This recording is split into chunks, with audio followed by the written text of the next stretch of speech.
دا د کابل چهاراسیاب ولسوالۍ سپینې کلا سیمه ده. دا ځای چې ډیره طبیعي ښکلا هم لري خو ډیری سیلانیان ورته د شریخ خوړلو لپاره راځي. دلته راغلي سیلانیان وایي چې په دې ځای کې ډیر خوندور شریخ جوړیږي. محمد عالم احمدزی چې له خپلې کورنۍ سره یو ځای دلته راغلی د دې سیمې او شریخ په اړه داسې وایي. دا ملګري راسره دي انډیوالان دي خپل مې ټول دلته راغلي ناست دي شریخ خورو د شریخ دپاره راغلي دا شپږم ځل دلته راځم په همدې چې کې خورم که ښه نه وای زه نه راتلم دا ډېر خلک راځي دلته ورته ان د لوګر نه خلک راځي د شریخ دپاره راځي ورته نو دا ډېر ښه منطقه ده ښه خلک هم دي ځای هم ښه ځای ده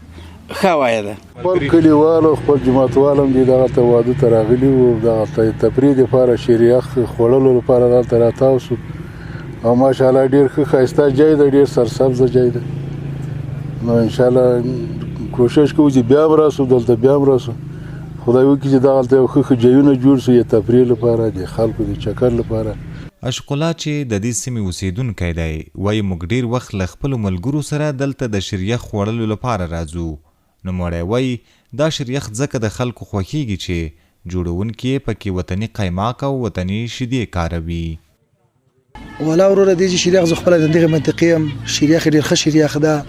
قیماق وطني قیماق ده شودي هم دي وطني شودي دي او ماشاءالله استادان هم خو استادان دي شریخ ډېر بهترینه شریخ ده چې ما په چاریکار کوم خوړلی فرضي کې خو داسې خوندور شریخ ما تر څو نه ولیدلی ډېر ښه شریخ ده.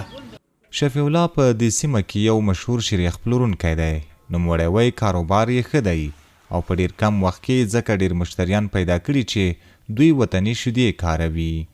هم تاسو په خپله نږدې نه ولیدئ چې موږ دغه شیدې د کلي نه راټولوو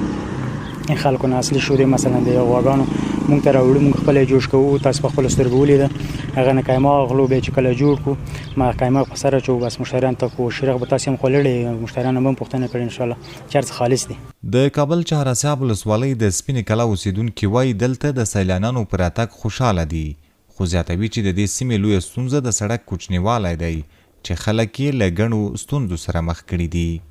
غوښتنه دا ده چې دغه د چهاراسیاب د قلعه سپینې کلي دا سړک هم زر نظر په نظر کې ونیسي چې په دې لاره باندې بیروبار هم زیات دی د جمعې ورځ په دې لار بیخي زیات بیروباري ده شریخو ته ډېر خلک راځي نو سړک کې ځای وي حادثې کېږي ګولیانې لري نو دا یو غټ مشکل دی په دې منطقه کې که چېرته سړک تیر شي سړک لوی شي پراخ شي نو منطقه به لا ښکلا پیدا کړي لا به ښکلی شي دا ځای ورسره او خلک به ډېر راشي هغه مسافر چې په دې لار باندې تېرېږي هغوی ته به سهولتونه وي.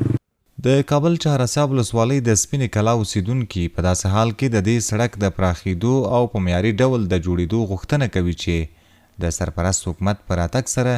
په هېواد کې د سړک رغولو او بیا رغولو چارې ډېرې په چټکۍ سره روانې دي.